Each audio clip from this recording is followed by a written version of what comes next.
Um professor de uma escola municipal lá de Canapi. Esse professor foi preso suspeito depois de ser acusado por estupro de vulnerável praticado contra 2 ex-alunas. Uma vítima de 16 anos, que alega ter sido violentada após ser dopada com substâncias químicas. Vamos fazer o seguinte, eu vou trazer a Maria Maciel ao vivo agora, para que a Maria nos explique como é que a polícia chegou até o suspeito. Porque até então, Maria, por conta desse tempo, ele achou que talvez a justiça tivesse o esquecido. É isso, Maria? Boa tarde.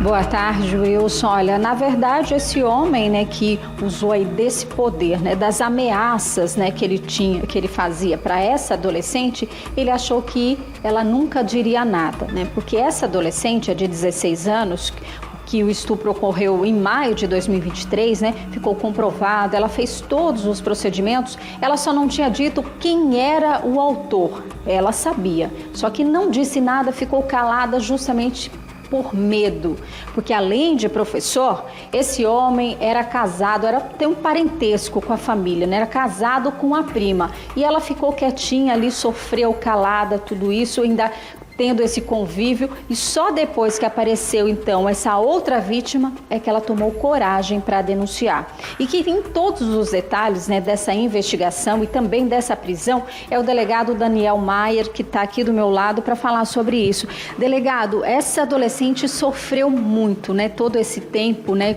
guardando essa informação, mas graças, então, a esse outro caso, né, que infelizmente aconteceu, ela chegou e denunciou esse homem. Ela contou para a tia, como é que foi isso? Boa tarde. Boa tarde, Maria. Boa tarde, Wilson, e a todo mundo, né, que nos assiste. Crime gravíssimo, né? Um estupro praticado contra um adolescente, apesar de quando ocorreu o crime, ela tinha 15 anos. Considera-se que ela sofreu esse estupro em situação de vulnerabilidade, porque ele dopou ela. Pior ainda, o autor, professor de português de uma escola. Uma tristeza. Primo dela também, tem uma relação de parentesco próxima. Um crime que dispensa maiores comentários, também a sordidez com que foi praticado. E esse delito, ele deixou uma série de vestígios, seja psicológico, seja físico. Quando ela chegou em casa, depois de ter sofrido o atentado, ela viu as marcas pelo corpo, ela estava com marca no pescoço, marca, enfim, das agressões, porque quando ele atacou ela, ainda desferiu socos, até colocar um pano na boca dela e dopar essa adolescente. Ainda, além de tudo, ainda existe uma série de tentativas de intimidação e ameaça por parte desse autor. Como sempre dizemos, a prioridade da gestão hoje, além dos crimes violentos e letais, são crimes praticados contra vulneráveis, em especial crimes de violência sexual. Pode ver que a quantidade de investigações e de prisões aumentou exponencialmente, e nós sempre ressaltamos. Agora, delegado, quando a gente fala desse caso, né, depois de praticado esse estupro quanto a essa adolescente, ele voltou para a vidinha dele normal, né? De professor, sala de aula, professor de uma escola municipal em Canapi, e fez uma segunda vítima.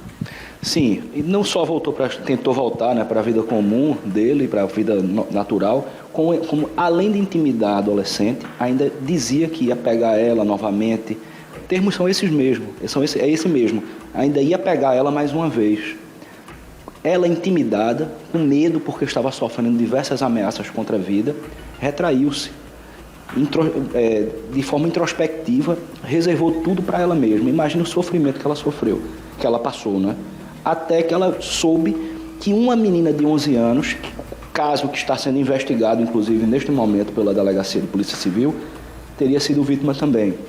Foi quando ela reuniu coragem, chamou um familiar, relatou o que ocorreu, tudo, sem omitir nada, e aí então a Polícia Civil foi acionada e, graças a Deus, em um tempo muito curto, porque tudo foi passado para a Polícia Civil no dia 31 de janeiro, mas em uma parceria muito grande, ressaltar a atuação enérgica do Poder Judiciário e do Ministério Público da região, conseguimos confirmar a prisão desse professor e autor de estupro no final do dia de ontem. Agora, delegado, há a possibilidade de haver novas vítimas, né? Existe essa informação? É importante que outras possíveis vítimas possam também denunciar, caso tenham sido assediadas ou mesmo sejam vítimas desse professor? Sim, convidamos qualquer vítima que deseje comparecer à delegacia, que venham, que façam. Vai ajudar muito todas as investigações.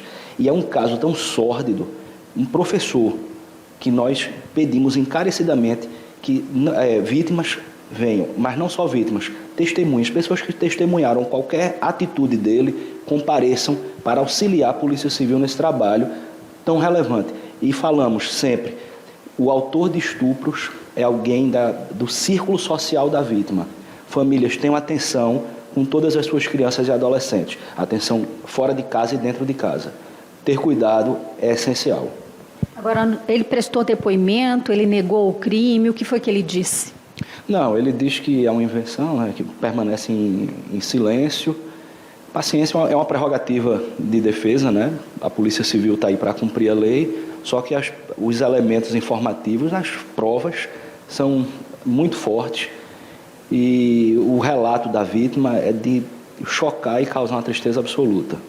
Agora, falando nesse caso que já é chocante, né, delegado? Uma outra prisão também foi efetuada, realizada também no município de Piranhas. Dessa vez um casal, o homem teria estuprado a filha e a mãe também teria se omitido diante do crime. Como é que foi essa história? Aproveitando que o senhor está aqui para falar sobre isso também. Na verdade, padrasto entra naquela mesma figura de autor que pertence ao círculo de intimidade da vítima. O padrasto estuprava a criança e a mãe não só afirmava não acreditar, como facilitava o acesso do criminoso à vítima, ao ponto de ela sair de noite para fazer alguma coisa ou trabalhar e ele pedir que a mãe determinasse que a criança dormisse com ele, porque ele não queria dormir só e a criança acordava sem camisa. E ele ameaçava ela diariamente, dizendo que era uma obrigação dela fazer aquilo. Se ela não fizesse, ele ia praticar algum mal contra ela e contra a mãe, e ainda assim a mãe dava o crédito a ele. Por isso ela também é presa considerada, não é uma pessoa só que colaborou, mas por uma determinação legal, ela foi presa pelo estupro de vulnerável, sim, como se ela tivesse praticado. Ela passou quanto tempo durante essa situação? Foram vários anos, né, vivendo essa situação. Vários anos. Começou os estupros, as violências sexuais começaram aos 7 aninhos de idade. Foram até os 12 anos. Até o momento que a menina saiu. Assim, imagine o senso de desespero. Ela saiu e pediu ajuda. Quando ela pediu ajuda, a Polícia Civil estava lá. Obrigada, delegado, pelas informações, né? A gente começa com esses casos, né? Que são 2 casos terríveis, Wilson, né? De violência, né? Abuso sexual contra crianças e adolescentes. E a gente vê que a história, ela se repete, né? Crianças e adolescentes ameaçadas, com medo de denunciar, com medo, muitas vezes, de serem desacreditadas, acabam escondendo e sofrendo caladas com essa violência. Então, é importante, né? Esse olhar de familiares, de amigos, de todas as pessoas que possam ajudar e acolher essas vítimas. É com você aí no estúdio.